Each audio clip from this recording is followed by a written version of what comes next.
Olá a todos do canal Refletindo sobre a Palavra. Estamos aqui mais uma vez para juntos estudarmos a lição dos adolescentes, penúltimo trimestre, deste ano. E aqui na capa vem falando, provado pelo fogo. Como todos sabem, a lição ela sempre se repete, todas as lições de adolescentes vão sempre se repetindo, apenas o conteúdo que vai sendo renovado, A gente vai sempre atualizando porque a palavra de Deus ela nunca é desatualizada.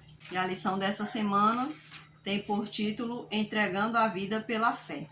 Vai fazer a gente refletir sobre entregar a vida pela fé, Porque a vida do cristão é isso, é uma entrega diária, mas pode ser que aconteça da gente ser pedido essa vida mesmo, pela fé, Ou a sua vida, ou você renuncia à sua fé ou perde a sua vida, Que aconteceu com muitas pessoas lá do passado. E hoje também nós passamos por isso, Porque muitas das vezes a gente tem a nossa fé confrontada, Então a lição vem falando justamente sobre isso, sobre esse confronto que a gente vive na nossa fé diariamente. E o texto bíblico está em Mateus 24, 45 ao 46. Mas antes nós vamos orar e também gostaria de pedir aos irmãos que se possível, assista até o final ou escute, porque às vezes a pessoa não tem tempo de ficar visualizando, mas pode ficar ouvindo. E deixa aí o seu like de acordo com o que você ouviu desse conteúdo. Deixe também seus comentários e compartilhe esses vídeos, para que possa crescer cada vez mais esse canal como uma fonte de levar o evangelho também a outras pessoas. Não somente levar o evangelho, porque eu acredito, no meu ver, o evangelho ele já está espalhado. Na verdade, nós estamos apenas reforçando dia após dia, a nossa fé, a fé uns dos outros, Através dos conteúdos que a gente estuda, e passa uns para os outros. Então vamos orar para que possamos estudar essa lição. Santo e eterno Deus, só Tu és santo, só Tu mereces toda a honra e toda a glória. Te agradecemos, louvamos o Teu santo nome. Pedimos que o Senhor possa nos enviar aquilo que é mais de precioso, que é a Tua presença, a Tua inspiração, meu Deus, para que possamos entender o que o Senhor quis dizer através das Tuas palavras, para que não a interpretemos ao nosso ver, ao nosso modo, do jeito que a gente acha, mas do jeito que o Senhor quer que entendamos. Porque se o Senhor escreveu, é porque o Senhor tinha um propósito de que entendêssemos essa palavra. É isso que eu te rogo em nome de Jesus Cristo. Amém. Então vamos ver aqui o que fala em Mateus, que é essa passagem de Mateus, esse capítulo, é uma passagem escatológica e também era uma profecia de dupla aplicação, tanto para Jerusalém como para os últimos dias. Então, a passagem de Mateus, como também está em outros pedaços em Marcos, em Lucas, ela fala muito do que vai acontecer com os servos de Deus hoje, no futuro. Hoje e no futuro, o que está acontecendo já. Então vamos ver aqui a passagem que fala o seguinte: quem é, pois, o servo fiel e prudente, a quem o Senhor confiou os seus conservos para dar-lhe o sustento a seu tempo? Bem-aventurado aquele servo a quem seu Senhor, quando vier, achar fazendo assim. Então aqui fala, que o Senhor, através dessa parábola, ele quis deixar um ensinamento de, por exemplo, se eu aprendi algo do Senhor, o meu dever é me aplicar mais e mais naquilo, aprender cada vez mais, me aprofundar e também passar a outros e cuidar dos outros, porque aqui está falando que é um servo que cuida dos conservos. E o cuidado aqui não é ele vir a obrigar, vir a oprimir, os conservos, ou seja, aqueles a quem ele recebeu para cuidar. Mas a verdade é ensinar, trabalhar com eles, estruturar essas pessoas para que quando o seu Senhor voltar, possa encontrá-los, capacitados para a sua obra.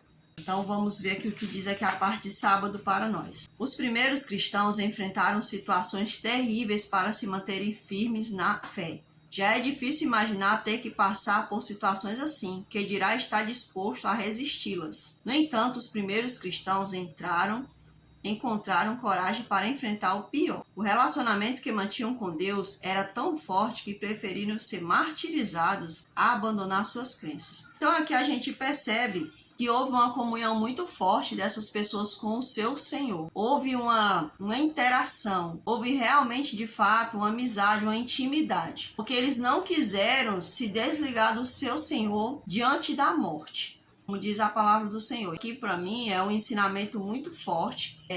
Me causa até uma tristeza, né? Porque eu fico pensando que eu nem me preparo, né, para servir ao Senhor como essas pessoas também se esforçaram lá no passado. Então essas pessoas, elas viveram uma fé tão forte que elas não se importaram de dar aquilo que não era delas, né? Porque a vida não nos pertence, a vida é do Senhor. Então elas confiaram tanto no seu Senhor que elas nem ligaram e dizer assim, não, eu morro pelo meu Senhor, né? Eu morro por crer no meu Senhor. Eu não me importo se eu morrer por eu crer no meu Senhor. Então realmente foi uma comunhão muito grande que eles tinham, né, com o Senhor. E eu quero ter uma comunhão verídica, cotidianamente, com o Senhor. Uma crença superficial não é capaz de oferecer esse nível de coragem. Claro, né? Claro que uma pessoa, ela pode até pensar, como disse Savonarola, alguns acham que creem em Deus. Mas na hora do aperto, é o aperto que vai dizer se realmente a nossa crença, o nosso crer é superficial ou é de fato real. É nessa hora da precisão, da aprovação. É essa hora que vai dizer se realmente a fé é verídica ou se é apenas uma fé de boca. Se o adorar é do coração ou se apenas é um adorar labial.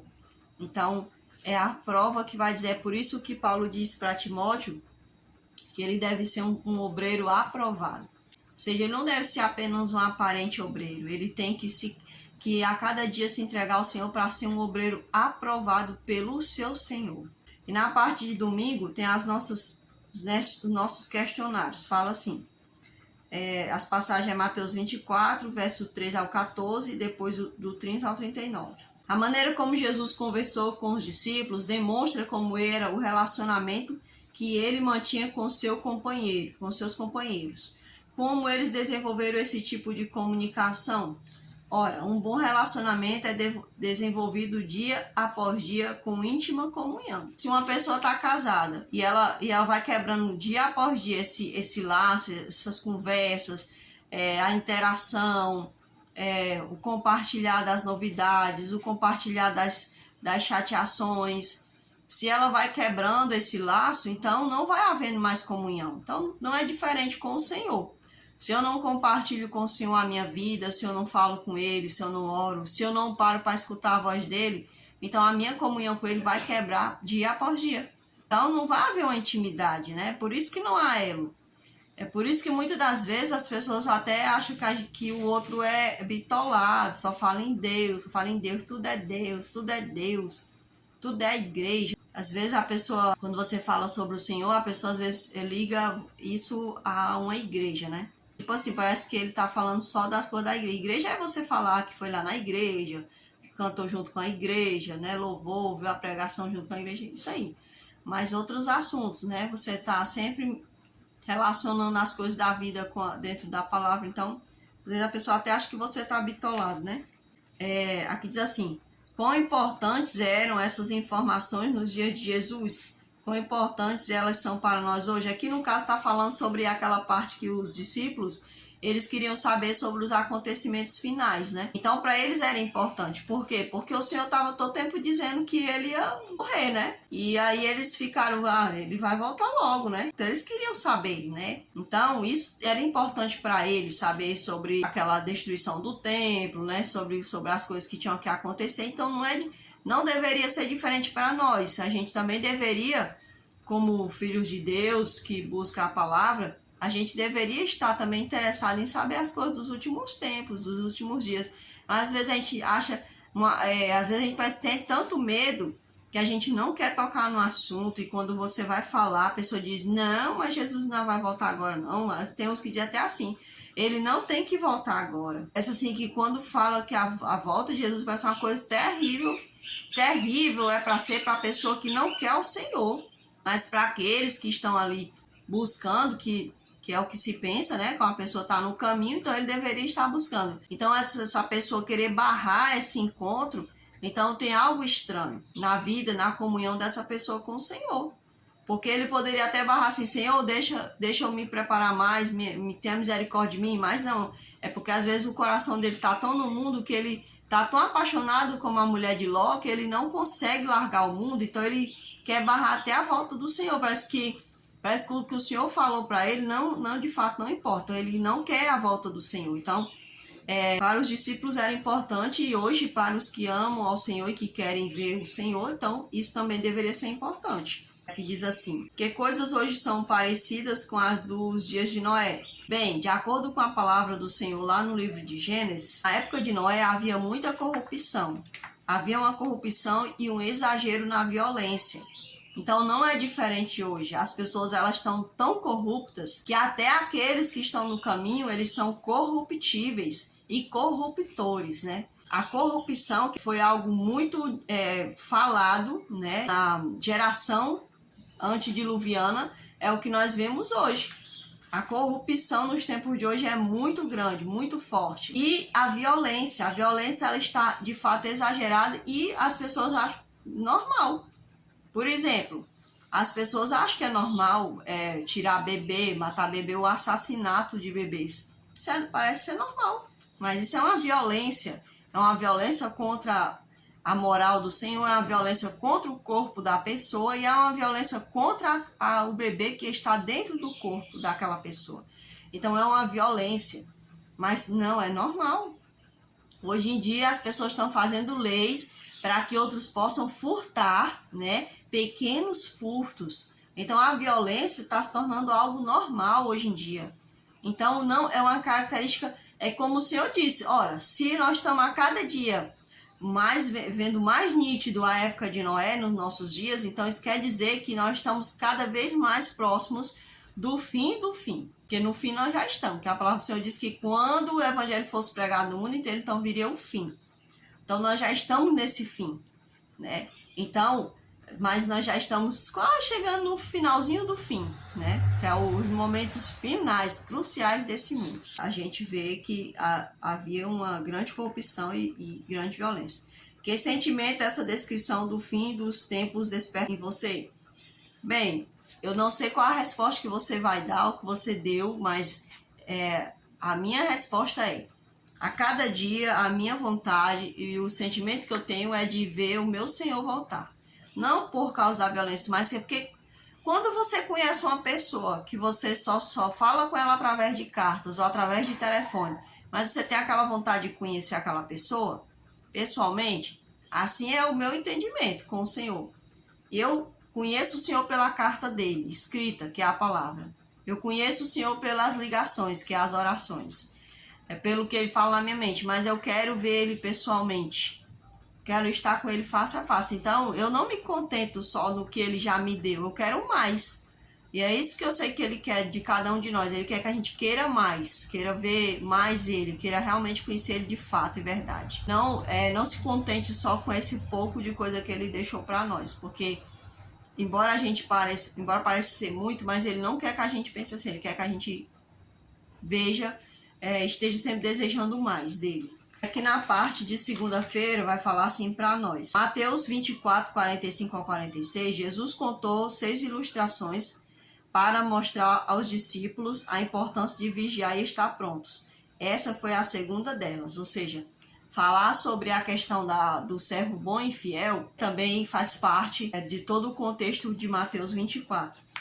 Cada um de nós devemos viver uma fé agradável em nós, para que sejamos inspiração a outros, a seguirem não a nós, mas ao Senhor de nossas vidas. Quando o Senhor disse assim, toda árvore que não produz frutos será cortada, ele estava querendo dizer que se eu conhecer ao Senhor e eu permitir o Espírito Santo frutificar os seus frutos em mim, né, os frutos de Gálatas, capítulo 5, versículo 20, se eu não me engano, eu não lembro muito bem.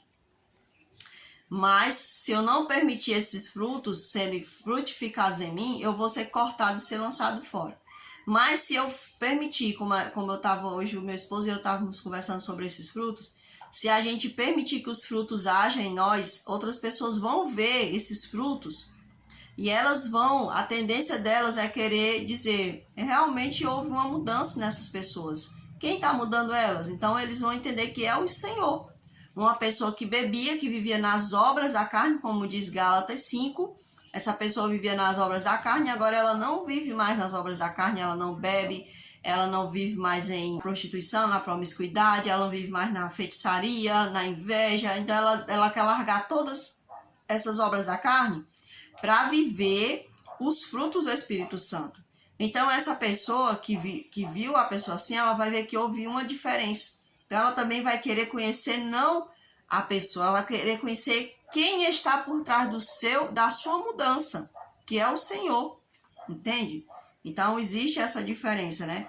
Não é fazer as pessoas seguir a nós, é fazer as pessoas seguir ao Senhor de nossas vidas, aquele que trouxe equilíbrio para as nossas vidas. Esta parábola nos deixa claro a condição de servos, cujo dever é cuidar dos conservos. Não nos aponta como líderes exemplares, mas servos que cuidam daqueles que nos foram confiados. Então, meus irmãos, a parábola ela deixa claro que a partir do momento que eu sou chamado para ser servo, eu agora tenho que trabalhar, né, para ajudar outros. E essas pessoas que a Bíblia chama de conservo, ela não está abaixo de você. Pelo contrário, você, sendo servo, está abaixo do conservo, porque é seu dever cuidar dos seus conservos. Por isso que o Senhor Jesus ele falou em certa passagem, disse que aquele que quer ser o maior seja o menor, né? Porque só existe um mestre, né? Que é ele. A parte de terça-feira fala assim para nós: se a nação de Israel tivesse permanecido fiel a Deus, Jerusalém teria sido preservada como a cidade escolhida, mas os judeus preferiram a apostasia e a rebelião. Aqui no caso, muitos seguem exemplos de judeus que abandonaram ao Senhor, né? Por exemplo, ó, eu não acredito que se os judeus tivessem se mantido fiéis, eles tinham permanecido naquela cidade, porque eu não acredito assim. Eu vejo que toda a palavra ela é uma didática. E Deus vai trazendo esse povo, ele vem trazendo um povo, olha, ele começou com um casal, o casal pecou, aí ele insiste, né, dando ali o ensinamento, dando sua graça, porque a graça está desde a criação até o último momento que a porta for fechada. Então o Senhor vem trazendo, aí traz junto o povo vai, se desvia, vai ficando sempre um remanescente. Então, o que o Senhor está focando aqui é que ele sempre chama um todo, mas o pouco é que quer. Só vai restar um pequenino povo. Não é que Deus escolheu aquele pequenino povo, é porque só é de coração de alguns aceitar o Senhor. Por quê? Porque muitos não estão dispostos a renunciar. Então a questão é essa, a questão é que nem todos querem renunciar. Por isso que é um pouquinho, é o remanescentezinho, né? Então é sempre esse pouco. Então o Senhor traz ali, vem trazendo, olha, Abraão, você vai ser uma grande nação, você vai ter muitos filhos. Ali o Senhor estava realizando um desejo humano de Abraão. Mas em cima daquele desejo humano, Deus estava mostrando uma didática para o mundo. Através daquela nação, Deus ia tentar salvar e tudo mais. Só que aí vem sempre o remanescente, entende? Aí depois vem Israel, 12 filhos, né? Aquelas várias tribos, das tribos uma multidão de gente. Mas aí vem restando alguns, vai se acabando. Aí só aparece no final, você só vê ali o povo judeu aparecendo. Por quê? Representando sempre o pouco.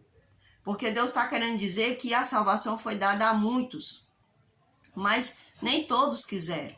Por isso que ele diz que a luz foi dada, mas muitos rejeitaram a luz, entendeu? Porque a vontade do Senhor era que a terra inteira vivesse como antes do pecado, mas infelizmente ele não pode obrigar, então ele precisa que eu concorde com ele, para que ele possa agora modificar a minha vida de acordo com o que ele vai fazer, porque quando ele for fazer, nós não vamos mais viver no pecado. Por isso que eu tenho que entrar no acordo com o Senhor, porque quando eu entrar no acordo com o Senhor, eu vou dar a minha liberdade a ele, total, o meu livre-arbítrio total, porque eu não tenho controle mais. A partir do pecado eu não tenho mais controle sobre esse tal de livre-arbítrio. Por isso que ele quer que eu entre num acordo com ele. Ele está mostrando para mim, para você, que não existe essa história de livre-arbítrio, porque sempre com esse tal do livre-arbítrio, eu estou sempre caindo no pecado. É por isso que ele está entrando num acordo, tentando me dizer que ele vai ter, que o único jeito é ele pegando esse meu livre-arbítrio e fazendo do jeito que ele sabe fazer, porque aí não vai mais haver pecado, entendeu? Então Deus sempre está chamando uma multidão, mas essa multidão sempre só vai restar um pouquinho. Então, assim, eu não acredito que era propósito de Deus ali, não. O Senhor quer que todo mundo viva na terra, que viva bem. Esse era o propósito de Deus, esse era o plano, o único plano que Deus tinha, né? Porque Deus não tinha um plano B, Ele tinha um plano. O plano era que nós vivêssemos nesse mundo, fôssemos felizes nesse mundo, do jeito lindo que Ele é. Porque todo o planeta Terra, ele é lindo. Imagine, ele já é lindo assim, com o pecado, mas sem o pecado. Então, eu acredito assim. Mas cada um tem o seu pensamento, né?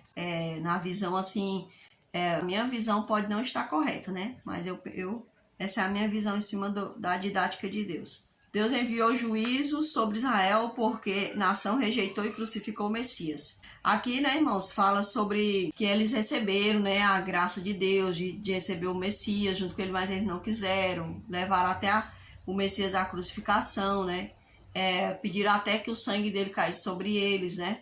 Então, infelizmente, caiu, né? Infelizmente, caiu. Juntamente, eles deram margem à obra do maligno, né?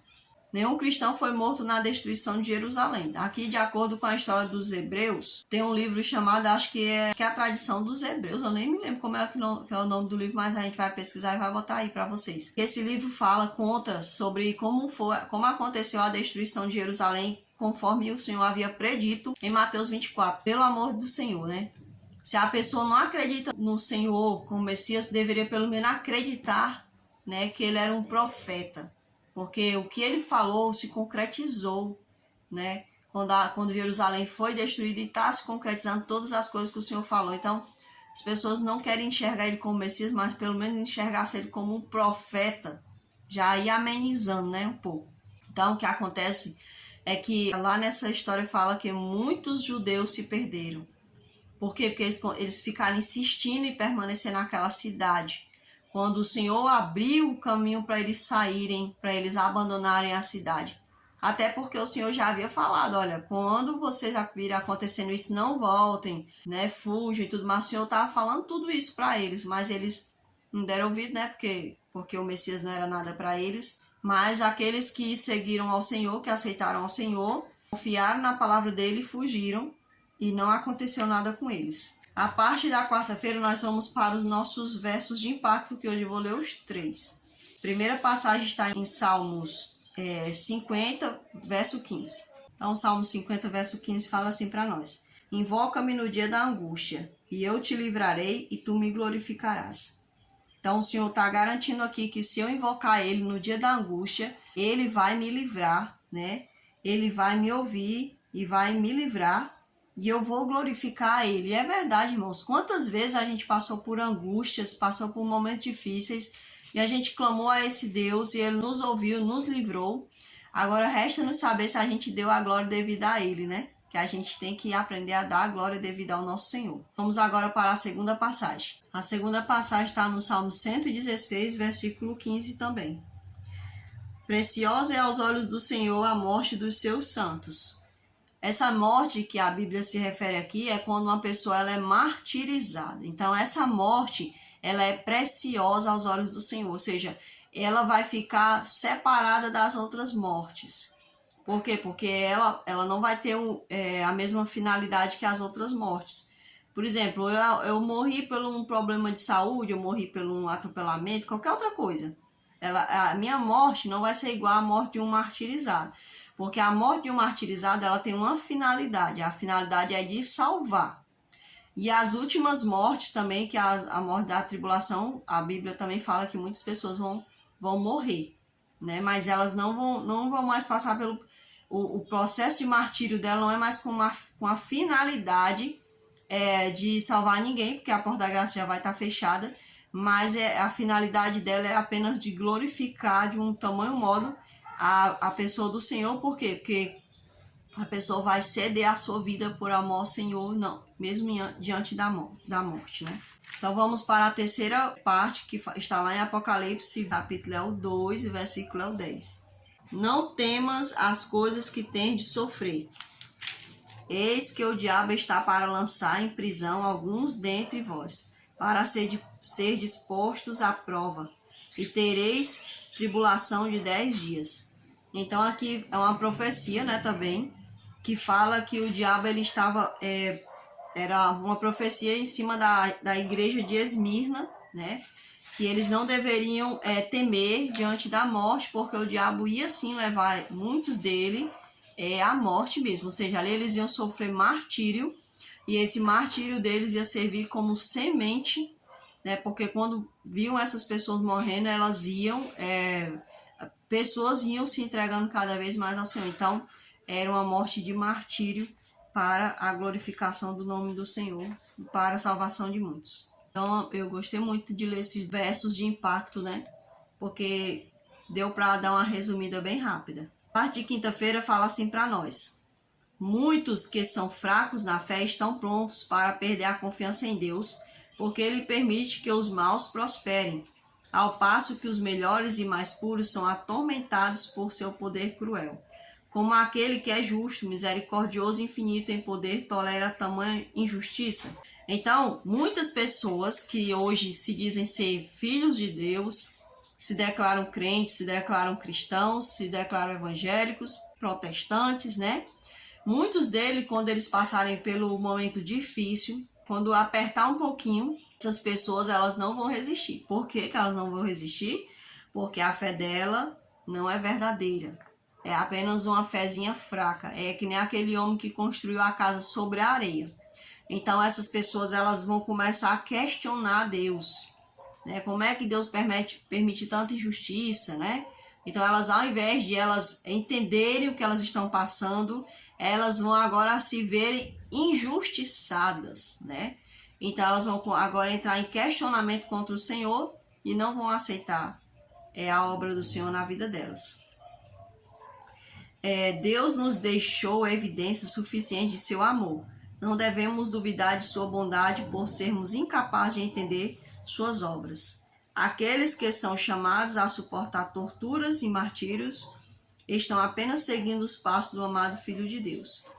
Então, meus irmãos, o que nós devemos pedir a Deus é fé verdadeira. Porque se hoje eu sou confrontado no emprego pela minha fé e eu abandono a fé por causa do emprego, eu não estou acreditando no Senhor que pode me sustentar. Se eu abandono a Deus porque o meu marido, o meu namorado não entende essa fé, então eu tenho que rever meus conceitos de quem realmente eu estou confiando, né? Então a gente tem que ver bastante isso daí, porque senão quando acontecer os momentos finais, porque assim, eu acredito que só vai passar pela grande tribulação as pessoas que realmente são do Senhor, porque antes disso o Senhor vai provar muitas pessoas e elas vão perdendo os restinhos de fé que elas têm. A tendência é elas perderem, então, porque vai acontecer também as pragas, né? Então isso daí já vai eliminar muitos na hora quando verem as pragas caindo, vão ver que nunca escolheram pelo seu Senhor, né? Aqui é a parte de sexta-feira. Fala assim para nós: os primeiros cristãos sofreram perseguição intensa, mas munidos de força de Deus e da certeza de sua presença, foram capazes de enfrentar a morte em defesa do que sabiam ser a verdade. Para eles, Deus era real.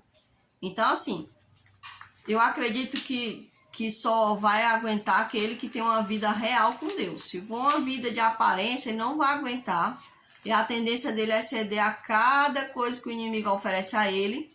E nós podemos ver isso quando o inimigo ofereceu ao Senhor, na tentação do deserto. Ele não ofereceu só uma coisa ao Senhor.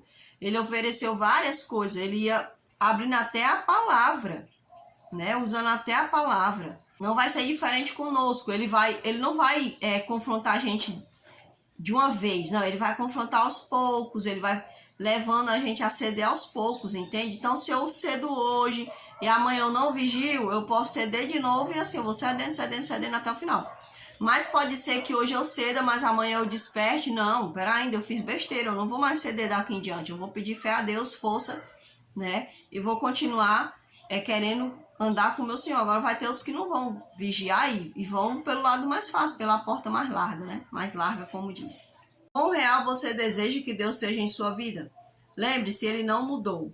É o mesmo que deu força aos primeiros cristãos e está desejoso de comunicar-se conosco e estabelecer um relacionamento verdadeiro e duradouro. Então hoje é o dia da gente decidir, né? Se Deus é real ou não para nós. Deus vai lhe revelar quão real Ele é. Que tal começar fazendo da Bíblia seu guia nessa incrível jornada que se chama vida? Então hoje é o dia da gente pedir para o Senhor se tornar real em nós, né? Aqui no Salmos 22, verso 4, fala assim, ó. Em ti os nossos antepassados puseram a sua confiança, confiaram e os livraste. A perseguição à fé no Senhor sempre existiu. Jesus falou sobre isso ao lembrar da perseguição aos profetas. Quando o Senhor chegou ali em Jerusalém, que ele chorou e disse, olha Jerusalém, quantas vezes eu quis reunir vocês como uma galinha reúne os seus pintinhos debaixo das asas? O Senhor estava querendo dizer que quantas vezes ele vem insistindo com o pecador. E o pecador sempre rejeitando a graça, entende? Então o Senhor está dizendo aqui que sempre houve o que ela fazia, o que é que o povo do Senhor fazia, mandava matar os profetas, perseguir os profetas do Senhor. Então essa perseguição aqui, a gente fala muito ali dos apóstolos, dos irmãos primitivos, não.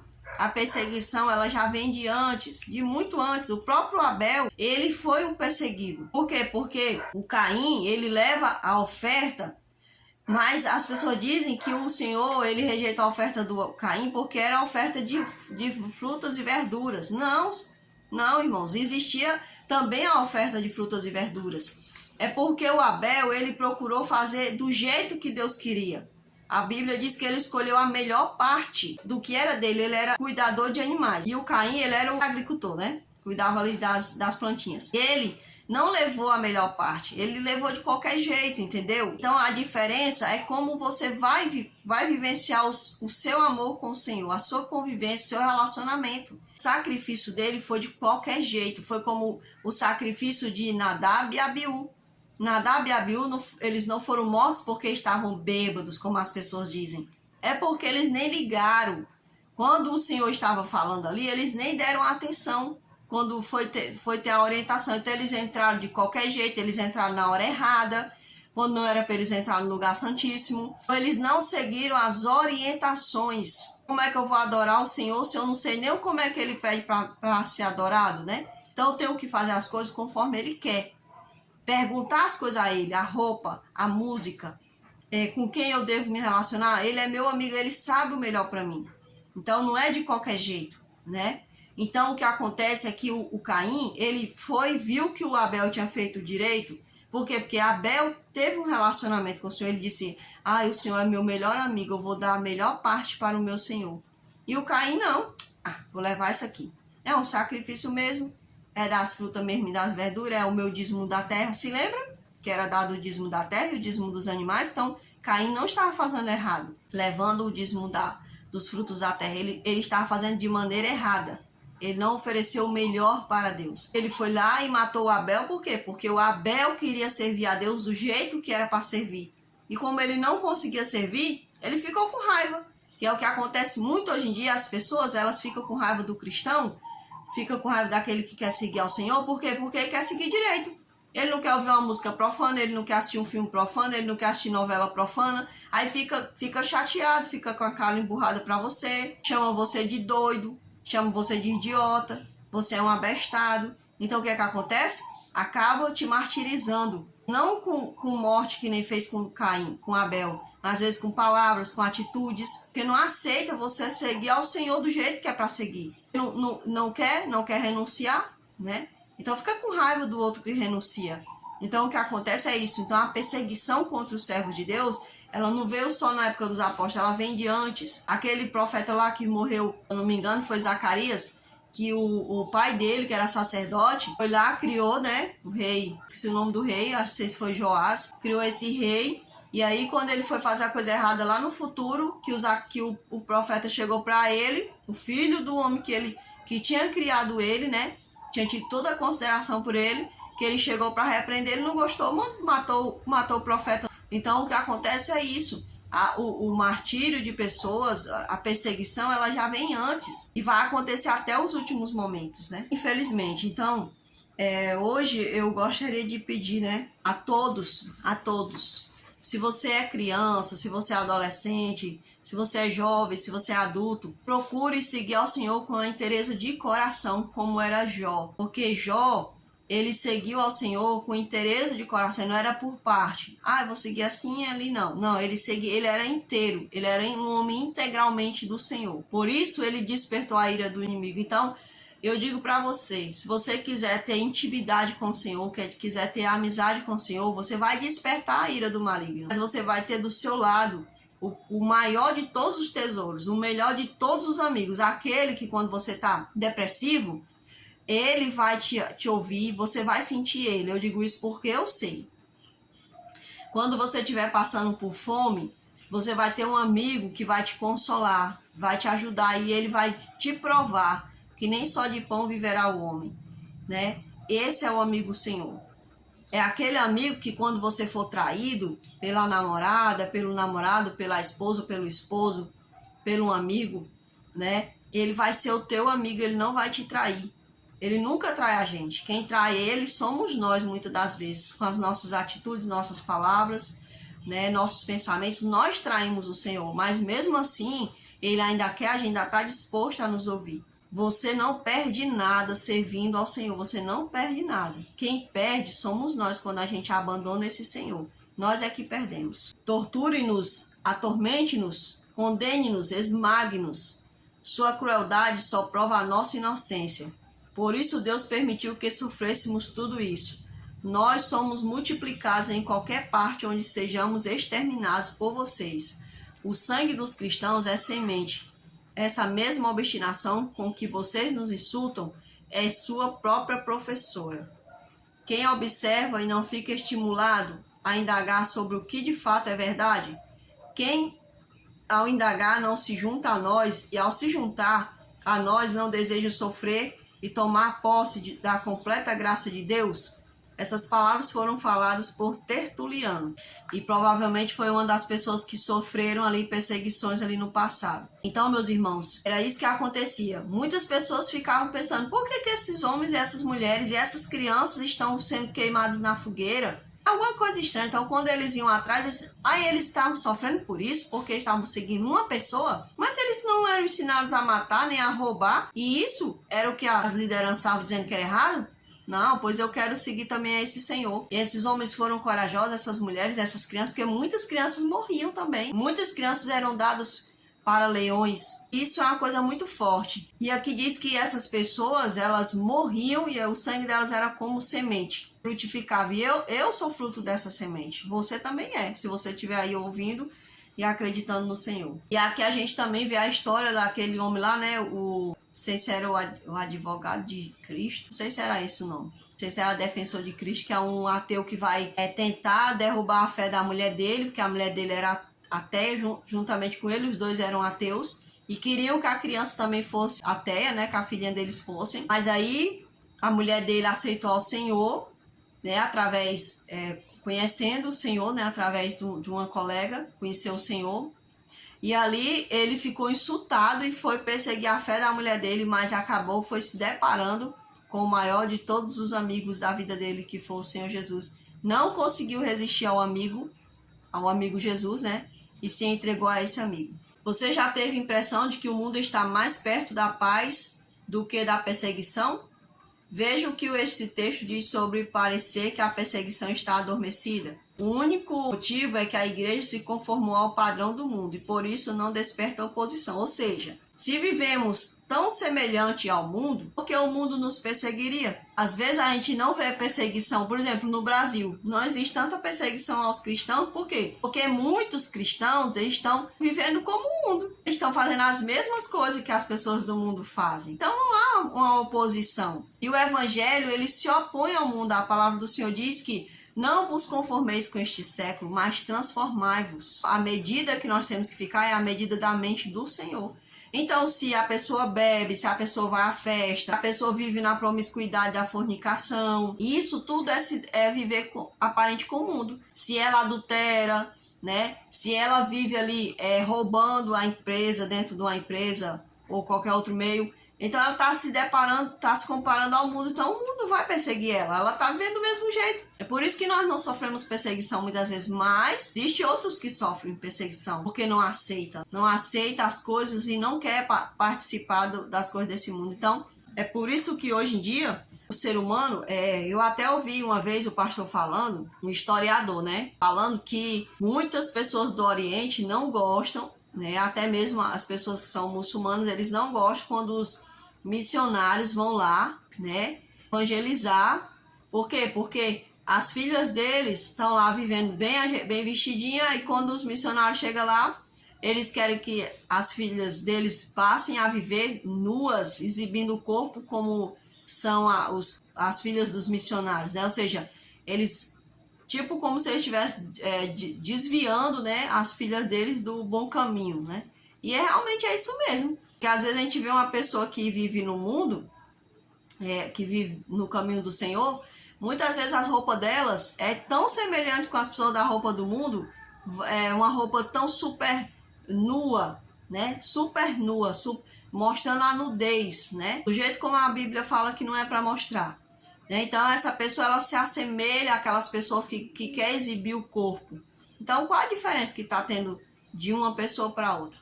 Se está praticamente igual, né? É uma coisa muito importante que a gente cuide da nossa fé, para que no momento que a gente sofrer qualquer tipo de perseguição, oposição, a gente possa sempre viver a fé verdadeira no Senhor Jesus.